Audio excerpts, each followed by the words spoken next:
বকফুল vitamin A, C, protein, fibre এবং calcium সমৃদ্ধ একটা অত্যন্ত পুষ্টিকর সবজি। এটি কোষ্ঠকাঠিন্য দূর করে, পাইলস, গ্যাস্ট্রিক আলসার এবং চোখের স্নায়ু সুস্থ রাখতে সাহায্য করে। এছাড়া বকফুলের ক্যান্সার প্রতিরোধক গুণও রয়েছে। এটি জ্বর ও ব্যথা ঋতুকালীন সবজি হিসাবে রোগ প্রতিরোধ ক্ষমতা বাড়াতে দারুণ কার্যকর। নিয়মিত বকফুল খেলে কোষ্ঠকাঠিন্য দূর হয় এবং এটি পাইলস রোগে আরাম দেয়। বকফুলের উপস্থিত সেসবানিমাইড ক্যান্সার প্রতিরোধে সাহায্য করে। এতে প্রচুর ভিটামিন এ ও সি রয়েছে, যা রাতকানা রোগ দূর করে এবং চোখের স্নায়ু ও ত্বক সুস্থ রাখে।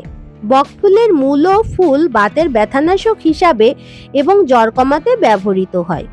বকফুলে রয়েছে প্রচুর পুষ্টি উপাদান। এটি আয়রন, ফসফরাস ও প্রোটিনের ভালো উৎস, যা শরীরের ক্লান্তি দূর করে।